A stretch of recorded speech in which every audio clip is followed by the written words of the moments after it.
So, after looking at your hand map, what are the memories associated with that you associated with this activity? Does the question make sense? Okay. What associated with this activity? Mm-hmm. What does it make you reflect on? What memories do you have that stand out?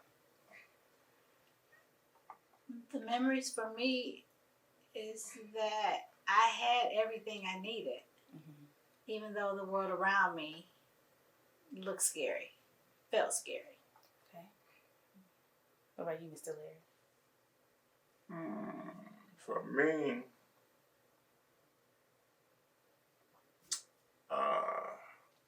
made me think a lot. Being by myself. To myself.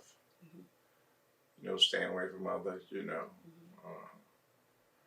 Brought out some traits that I've been holding in for a long time. Okay. Can you share your hand map? What are some of the things that you wrote on there? If you're comfortable with that. Sure. I always wanted to be an artist. I remember when I was a kid, my mother was a school teacher, and I used to do all of her bulletin board drawing. Holiday, Christmas, the Three Wise Men, Thanksgiving, the turkey, Pride Prevention of Smokey the Bear. So it's always been in me, but the COVID sort of like brought it out so I could express myself a little better, making, especially doing the designs on the boxes. Okay. Same for me too, so that's cool. Okay. What about you? So you put the word happy because what I learned about myself was that I am a very introverted person. I like the crowd, but I was fine being at home alone. I was fine when we had a garden, so we planted things in our garden. He built a tree house. We became real busy at home. Wow. And I enjoyed that time. Okay. Yeah. Okay. Awesome. So what stood out to you on the hand map? What stood out to me? I think more, I've done things. I've created things. Just like Larry. He's an artist, and I was creating with him. So what stood out for me is, I have we became artists and designers. Again, I'm a grandmother, but I guess what probably stood out the most is that everything was more positive than negative. Well, that's awesome. What feelings came to mind when you thought about the COVID-19 pandemic? One thing came to mind, isolation.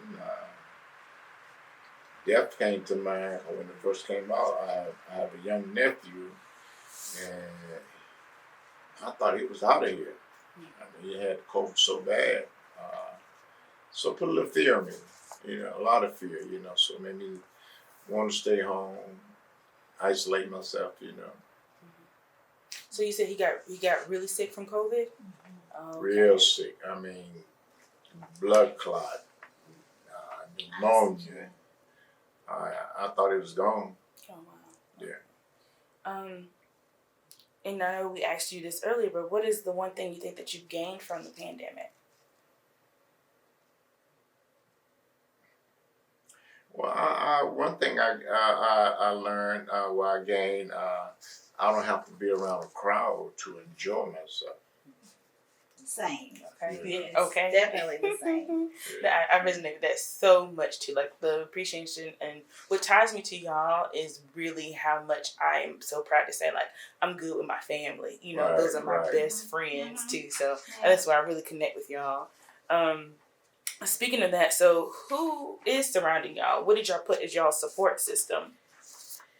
My husband and my family were, my key people. They were my people during the pandemic. My mom, who lives in St. Louis, sister, my whole family's in St. Louis, but we met up in Kentucky. during the pandemic and swap my niece from one car to another car. And we did that twice. And it was so exciting, but yet still kind of scary because we're scared of everybody. But we're like, you good? Okay, I'm good. Okay, how we're going to hug, but we were it was intimidating. Even to just see my mom and meet her in another state, it felt weird. But yeah, my family. Yeah. What about you? I would say my family, we're close knitted, close knitted family. Especially my grandson, the COVID came. I used to swim every day at the Y, and the Y shut down, and we was talking one day, and I said, we're already paying a fee to go to the Y. Let's put it in the budget, and we built an in-ground pool. And that made us more close together because my grandson over every day and swim all day, every day. So that's about the most thing, being close with the family. You the coolest grandpa. To be He like, is. you know what I'm saying? Still an indoor pool because I love to swim too. So to think about that and say, well, you know what, come over here to that, to the house and swim. That is so cool. I mean, we hung out big time. Man. And still do. Yeah. Oh man! Yeah. And y'all just had another grandchild. We just had one more, a little girl Congratulations. born Friday the 13th, Wow. October 13th. Wow, Yeah. that is so awesome. She's not even a month old yet. So you talked about something in the past. So you talked about embrace.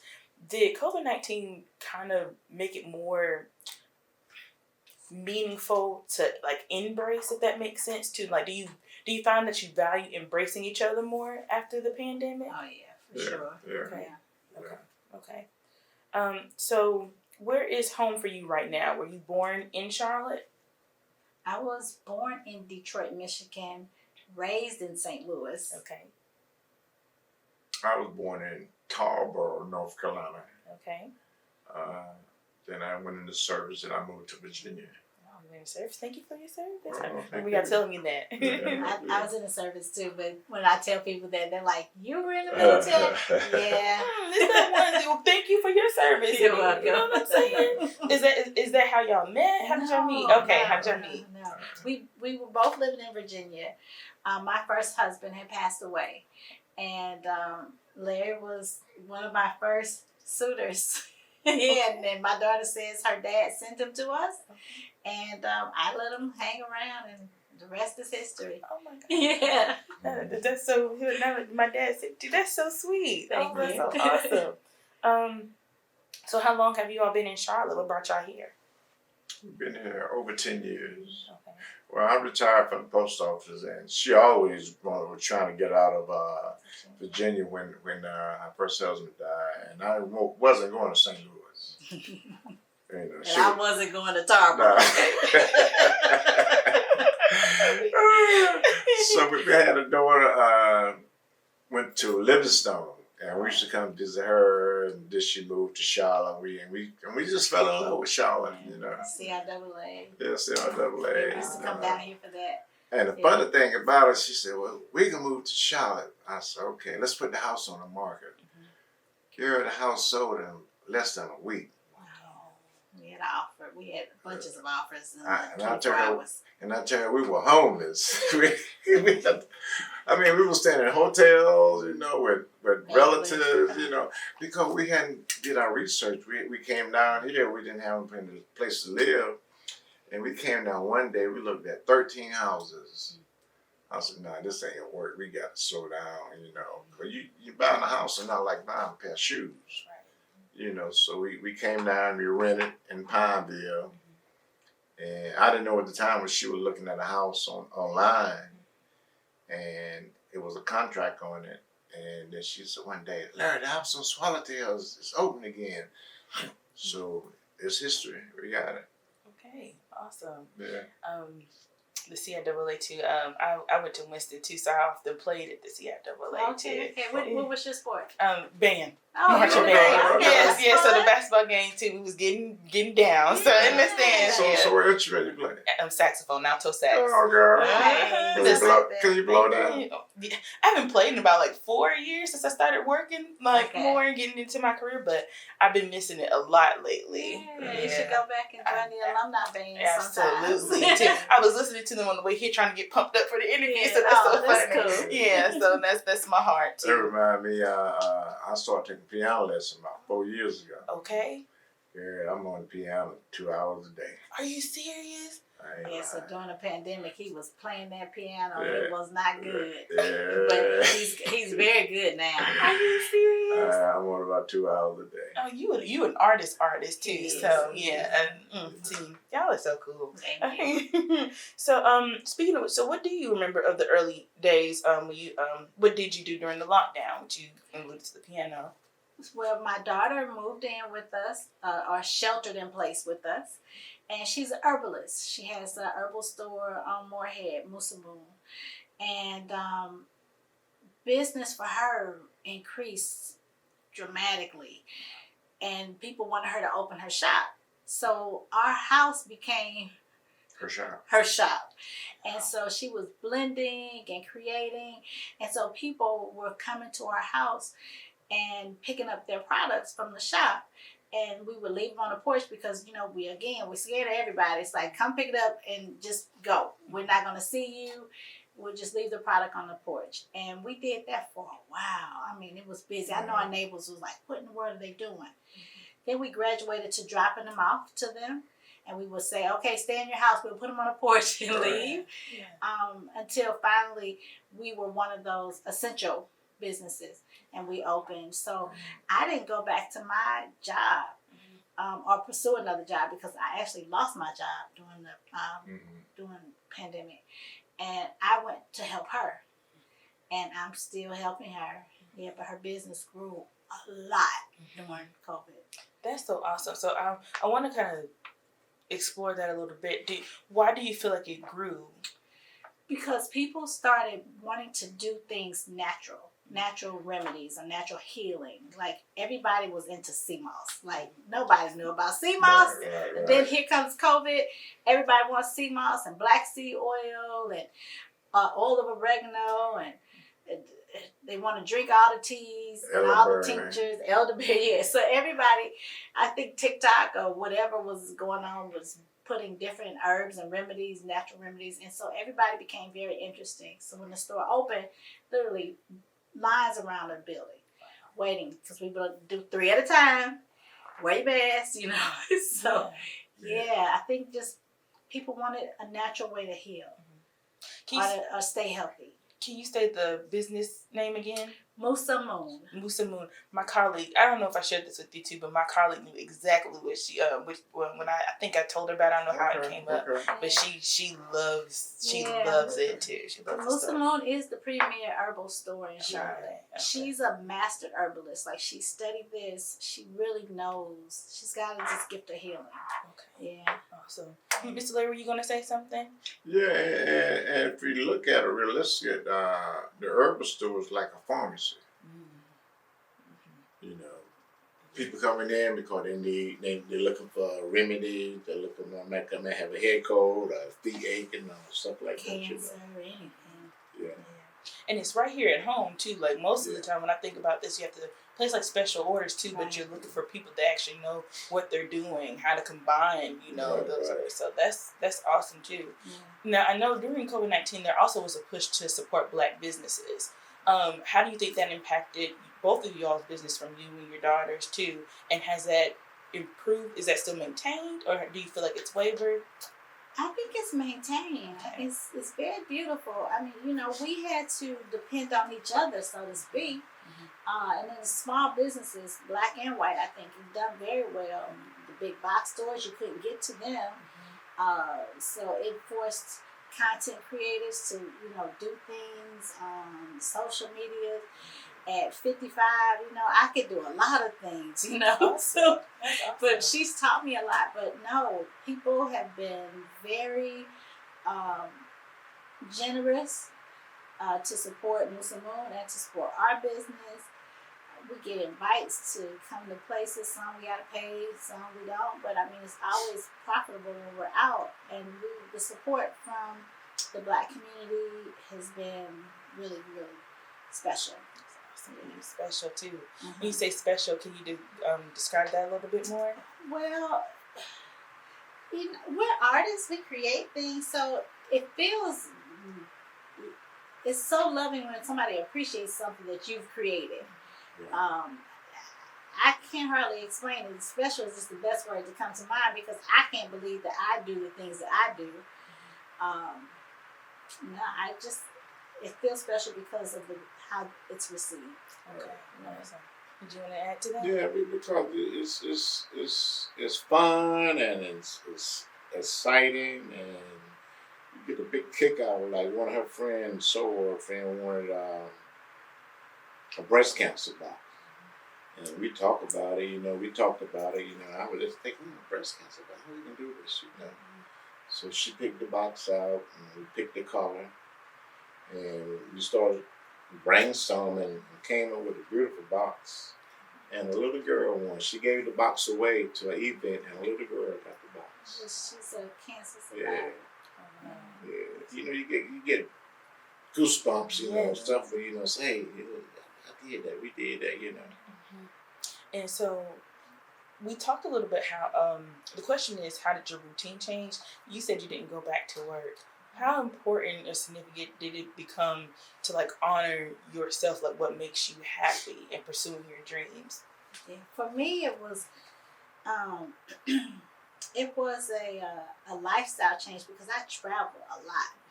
I worked for a international student exchange program, so we would have meetings in Vancouver. I was everywhere, and then I was nowhere. I had to get used to being at home with my family again, and I learned that I really liked them. My routine changed dramatically, but I found something that I enjoyed. So, but I miss traveling a lot. Yeah. Okay. Do you find you'll do it again, maybe? Well, he asked me not to, he says, don't pursue another job, nothing hard, just go help Bria. So it's been great to be a full-fledged entrepreneur, helping my daughter. I've written a book. I'm doing things that I've always wanted to do and things I never thought I could do. Mm-hmm. And it all started because of the pandemic. Y'all never thought to travel together? He doesn't really love to travel. We're traveling this coming Tuesday. We're going to go to Brooklyn to see the whole book of, what do you call it? The Jay-Z's exhibit in the library. We're going Tuesday because another daughter started working for Delta. So we have these flight benefits where we fly for free, but he's not excited. Like, if I could, I would go every week somewhere. I'm telling you the truth. In fact, I'm going to. I feel like sometimes y'all do it and then people, they see you have fun and then they start joining along. Yeah. You just got to rip the Band-Aid off, Right. What about you? How has it impacted your routine? Well, I'm retired, and I do a lot of things. I swim, play golf.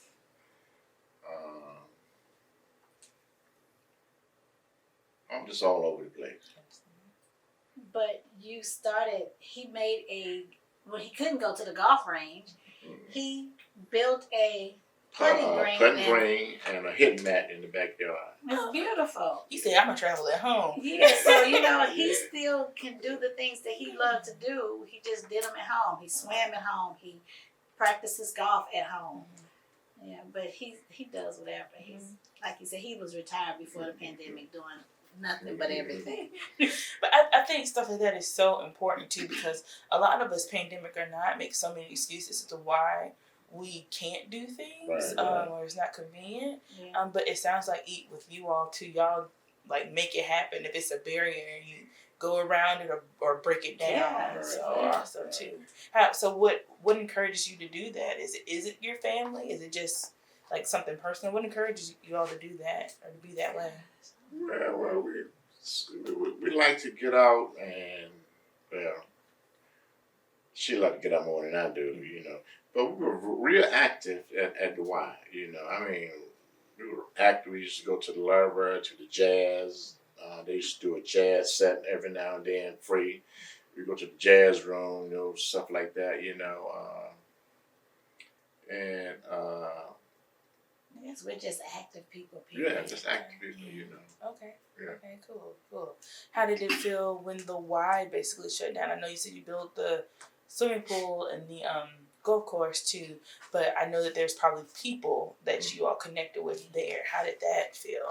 Well, it's a couple guys at the Y that play golf, and when COVID came in, there's one sport you could play with someone else and didn't have to get close. After a while, because it wasn't like that at first. No, it wasn't. No, so we used to go to the golf course. That's where we used to socialize at. We walk. We went around. We walked. His Y buddies. And every day, and this particular guy I'm talking about, he was on dialysis, and he gave himself dialysis every day. I said, wow, if he go ahead and walk like this, it's a piece of cake for me then. So he inspired me, to just go every day. Okay. Awesome. So how has your life changed since March 2020? You can picture yourself, the news, or you get a call for your job saying don't come in, and that's it. So how would you say your life's changed overall? My life changed. I still don't like to get around a lot of people. Especially a big crowd. I'm sort of laid back guy. That's the most significant change I can see in how I went through. I don't like to hang around a lot of crowd. I'm more cautious than I was before. I think I'm more paranoid. When people are coughing or something, it just kind of freaks me out. I did gain some god-awful anxiety. So I've learned how to do some mindfulness things. I do EFT, it's emotional freedom technique, so I tap. So I was able to really tap into my anxiety, but yeah, I gained anxiety. Wow. Yeah. That is under control now. I had some problems sleeping, but now I sleep really well. But I had to do some adjustments because where everything looked great on the outside, I guess internally, my body was just like, this is like fight or flight. This is crazy. Like people are dying and people are, in the hospital. And my dad passed away, not from COVID, but passed away from a liver cancer. So I was going through a lot of things, but I still had great support, but without burdening others. I guess I'm a more internal kind of thinker, an overthinker sometimes. Yeah.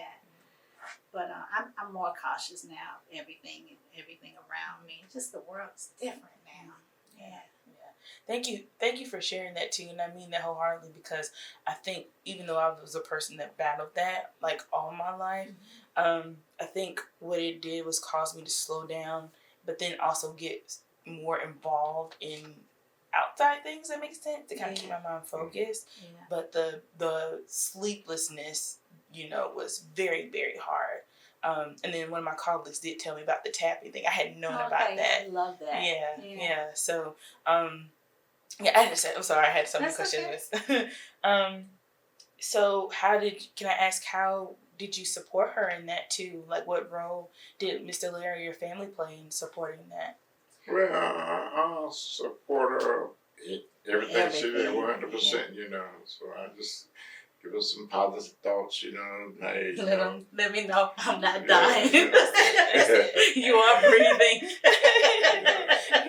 You're okay. This is it. Yeah, You're okay. You're okay. If I see someone I got to criticize, I criticize her, Just being yourself. That helps. That helps too. Well, a good team player, good team player. Okay, awesome too. That's awesome too because y'all are very optimistic people. Thank you. I think sometimes, but people forget that optimistic people still go through things and have my to. God. I think we have ups and downs. Yes.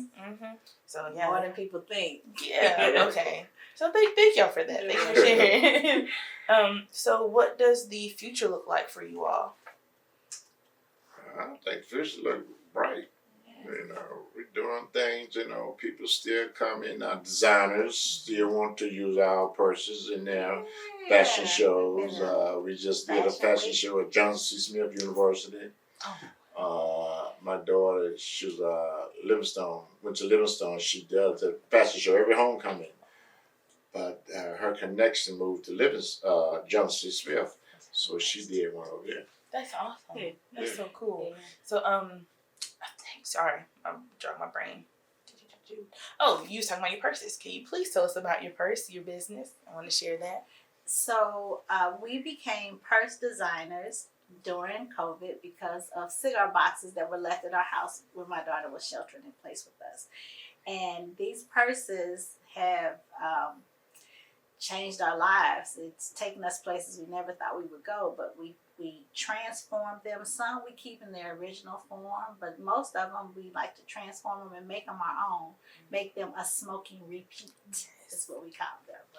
Yes. That was, and so when I say the smoke and repeat, it's kind of metaphorical to me when I hear it. It's like reusing something, repurposing right. something. Recycle.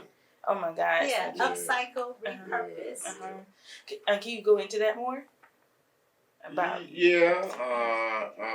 you look at smoke and repeat, when I say recycle, you know, they recycle everything now. Water bottles, plastic bottles, you know, the whole 9 yards they recycle. And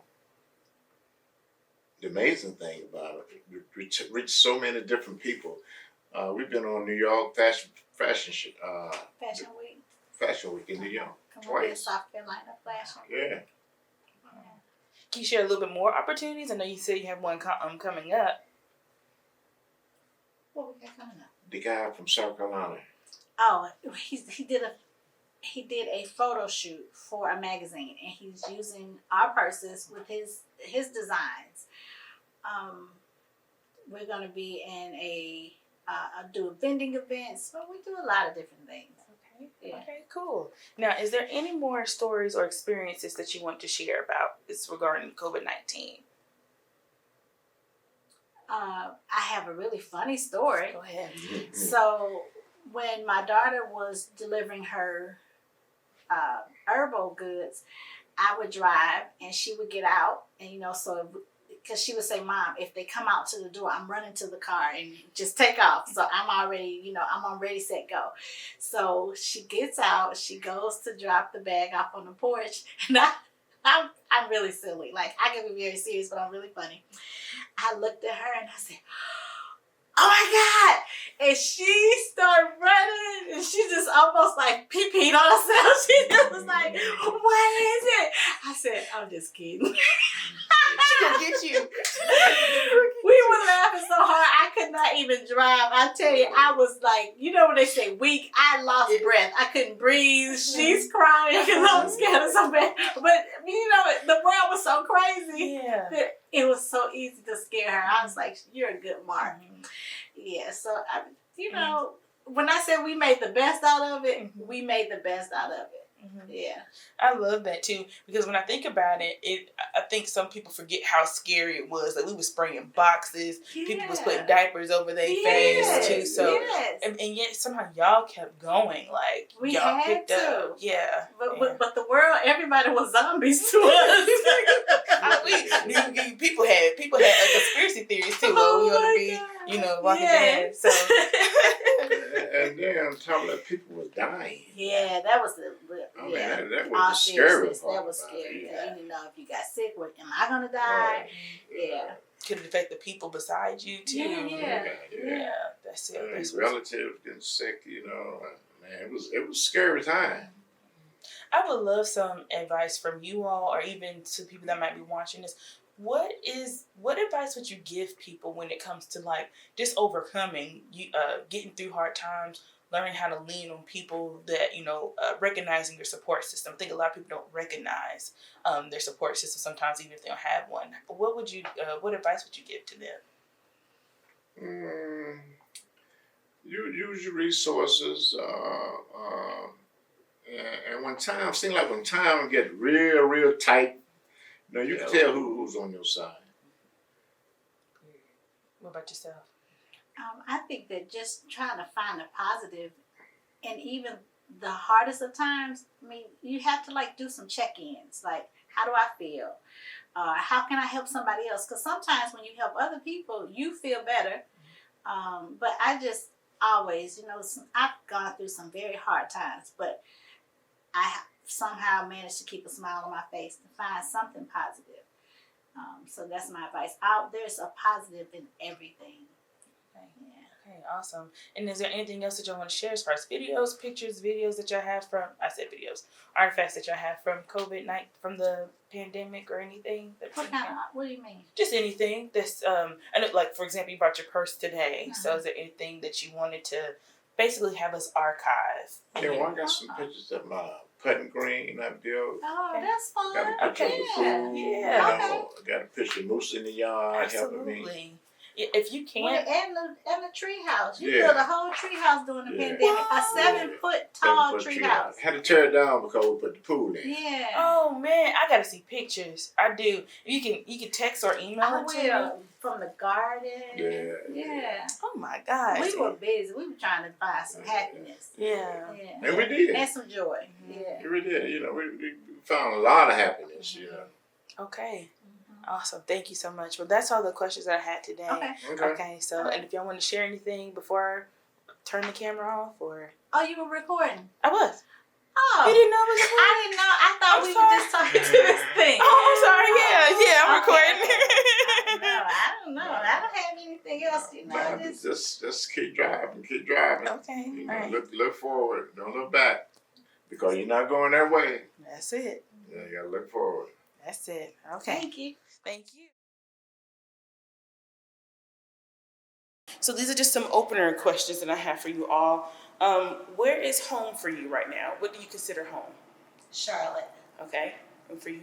Charlotte. Okay. Were you born here?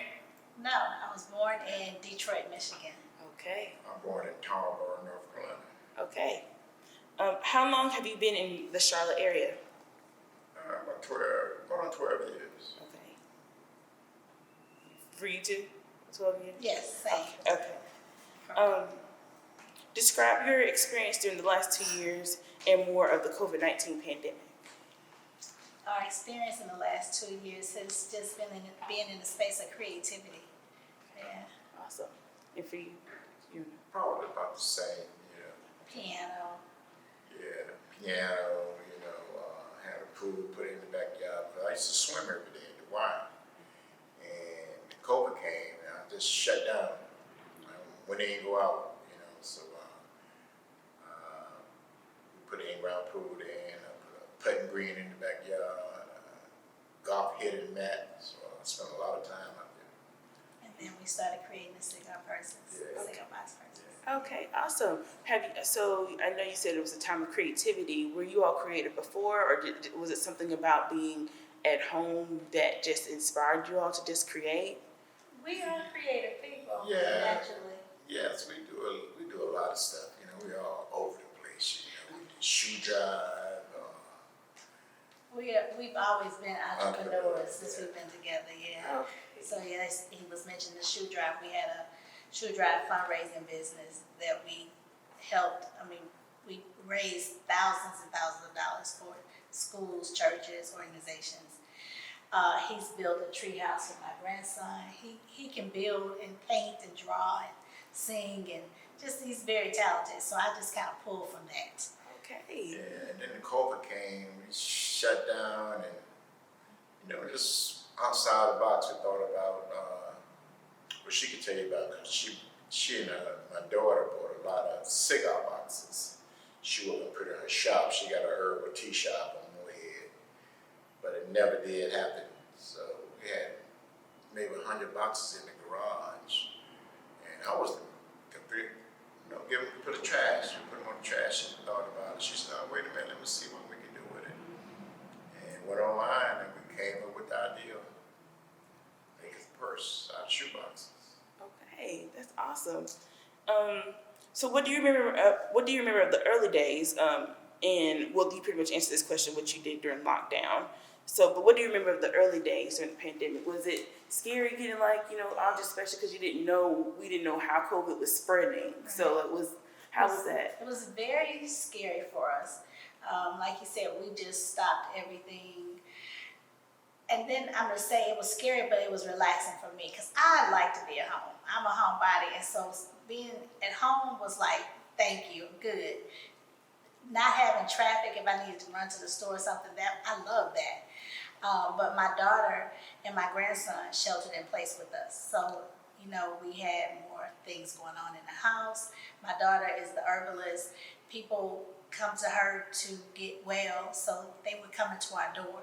She was still servicing her customers, so we were like wiping off everything and putting stuff outside the door, but telling them, don't come to the door, don't knock on the door, just grab the stuff and go. I mean, we were scared of everybody.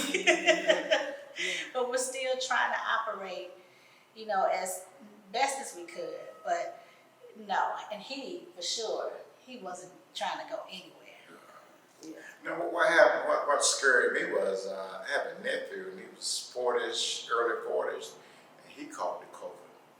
And real good shape, run every day, lift weights, exercise, and he caught the COVID, and he couldn't eat.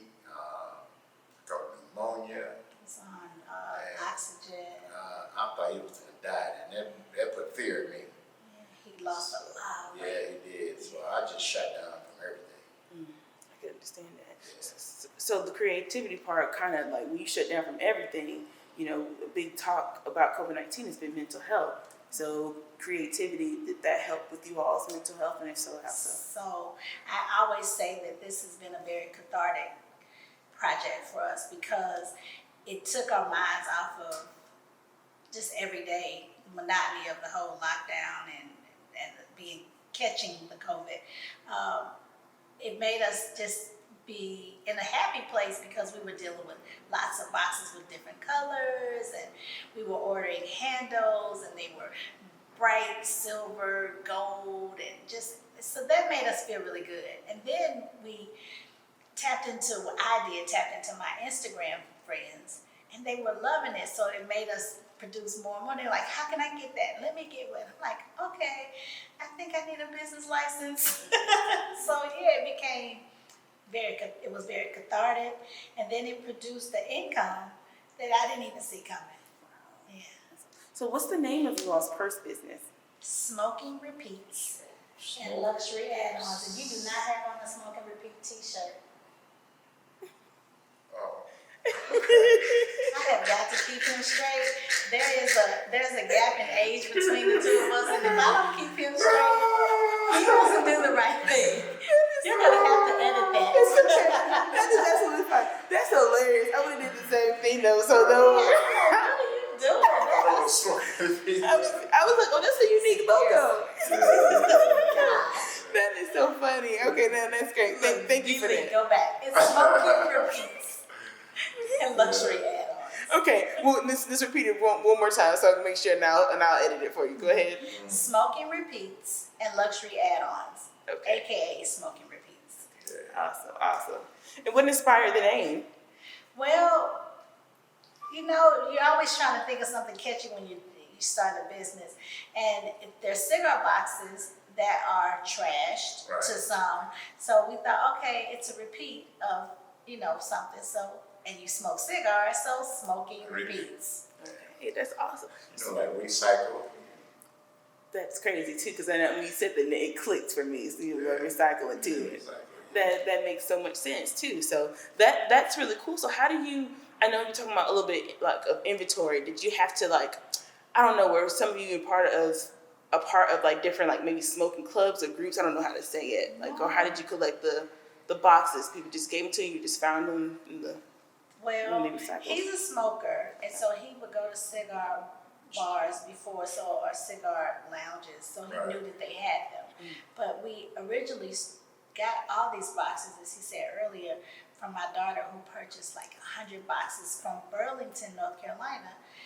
There's a cigar place there, and so we took those, and then we would go to different places.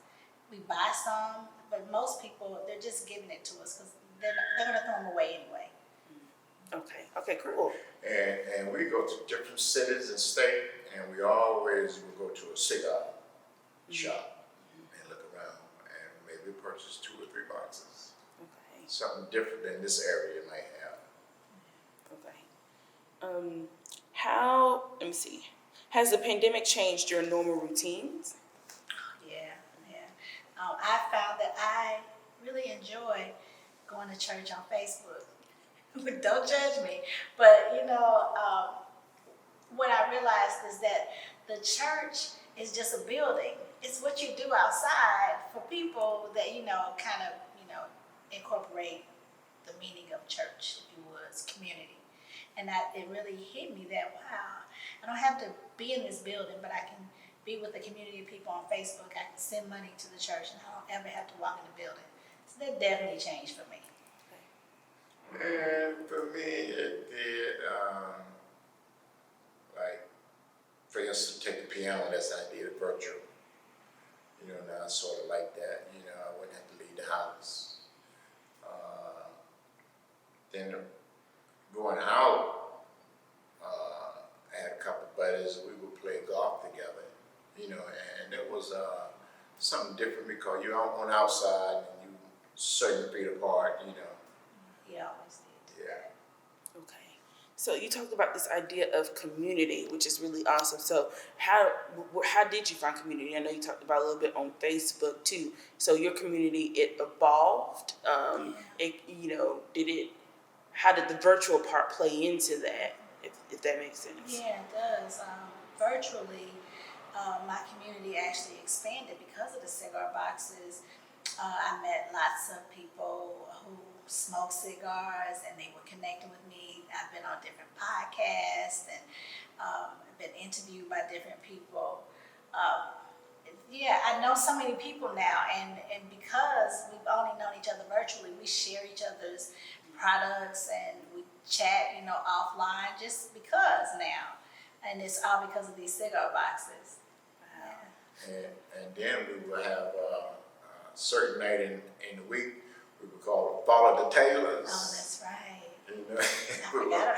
We would go live on Facebook, I'll play a couple songs, she'll be talking, and it just slanted our community. And people were expecting us to do Yeah. it. They were like, when are you going to go live again? Waiting every week. I would go live on Facebook with the cigar boxes, Right. and people from all over the country would be, how can I get that? And I would be taking orders. And then we would go and he would play the piano. And so, we became really busy during the pandemic because people were expecting us to show up online. Yeah.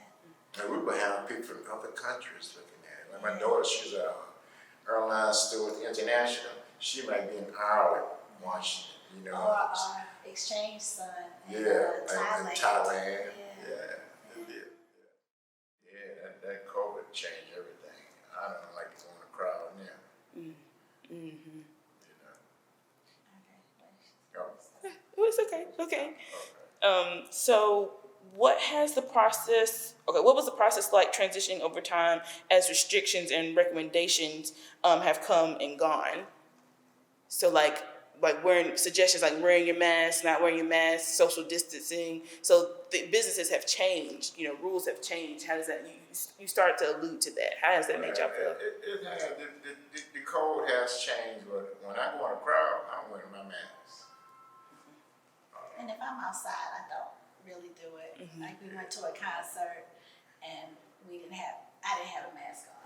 Well, when I wear it on the inside, and outside, it doesn't bother me too bad, But I gotta, I may not tell you this though. It's a friend of mine. He come and talk. He loves to talk, and particles be coming out of his mouth. And look. You can't put that on here. Look, I be backing up and he started becoming for us. Definitely has created some paranoia. Little paranoia has ensued in all of us. I be saying, hey, stay back, sit back. Yeah. Before we used to wipe down with the Clorox wipes all our groceries when we came in from the grocery store. I don't do any of that anymore. And I'm not really, I don't run to wipe my cart down. If I don't see a wipe, I keep going. But I keep stuff in my cart now where I didn't before, and I keep Clorox wipes and hand sanitizer. Okay. And so I want this to be more about y'all, so instead of me just guiding the questions. So how has the experience shaped you all as as people, as a person? Well, I will say, answering that, but as a couple, I heard from different people where they kind of struggle being so close, in close proximity every day with their person. I think we've always been close though, and we got along, but it didn't bother us to be sheltering in place and not have anywhere to go. We chose our size of the house, our rooms, but it brought us closer together. As far as, we miss our family, we miss friends and gatherings. It's been kind of hard when you think about getting together, having this whole COVID over our heads. Is anybody sick? Did they do testing? It can be a burden. But overall, we as a couple have become closer. Oh, that's beautiful. That's true. Okay. I still like him after all of that. It's important. Who don't like each other too. So what would you have any advice for people that are still kind of dealing with those effects? Like they're looking at their significant other, honestly, even if they're not dating, wow, I don't know, what does your future look like if that makes sense? What advice would you give them? I don't know what kind of advice you could give somebody. Don't let your guards down. When you, like I said, when you go in a crowd, put a mask on. You going somewhere and you think you need to wipe your hands. But that wasn't the question. That's about. So about in relation to being with each other, you all said you grew closer over the time. So what advice would you give someone that's struggling with someone that's in their house and they don't necessarily like each other? I don't know how I can answer that. That's what I say. It's pretty hard. I guess, patience. And my whole thing with even my daughter sheltering in place with us, was a lot. So I would just always just really be praying more patience, more love, more peace. More patience, more love, more peace. And I would walk around that pool and I would just say that to where it's just rain down on me. Patience, love, peace. Because you do need patience when people are used to going out from home every day and only spending 8 hours every day with someone. It takes a lot of patience because you don't really get to know them when you're in and out. But when you're sheltering in place and you're stuck in the house day in and day out, you learn a person. And sometimes they don't like that person. Okay, absolutely. So, because until we're getting ready to be busy, so I asked one last question. What do y'all's future look like since, the pandemic? What does that look like? Well, I manifested to be put into a boutique of some sort. So one goal before the end of the year has come by being here with our purses. Then, I guess more fashion shows, just more exposure, more creativity. Right. Oh yeah, we forgot to tell you, we was in New York Fashion Show twice. Yeah, we went to New York Fashion Week in 2021. Yeah. That was super, super exciting. Yeah. Wow. Yeah. And tell her how that came about. Go ahead. One of our customers was on a yacht party in DC, and the producer of one of the shows for New York Fashion Week saw her and was like, "Where'd you get that from?" He DM'd me. I ignored him because I'm like, this isn't real. And she called me, "Miss Kelly, no, you need to talk to Marcellus. He's a real person. He really wants to take your boxes to New York Fashion Week." And so we sent him 15 boxes. We have some footage of some of the models carrying our boxes on the catwalk. Are you serious? Yeah. I would love to, if you have the time to, or you can send it to me by email. I would love to include some of those images too. And how was that experience too? Because New York was probably pretty, at the height of the pandemic. Was that scary at all? We didn't go. Okay. We sent our boxes. Okay. Yeah, Okay. 'cause we weren't doing that then. Yeah. Okay. And we had some in Livingstone College Homecoming Fashion Show. Oh yeah, we got great pictures of that too. We'd like to send you. Yeah. So I guess what it looks like for us is to just keep producing, Keep growing. keep growing. Yeah. And this is a big step, putting it in the archive, with you. Yeah, thank you. Appreciate that. I mean, this is huge. And you said here, one last thing. Could you state where we are? Yes, we are in the Harvey B. Gantt African American Museum. We are now featured in the gift shop. Awesome. So you'll find 8 of our boxes. Uptown shop. Okay. All right. Well, thank you guys. Anything else that you would like to say?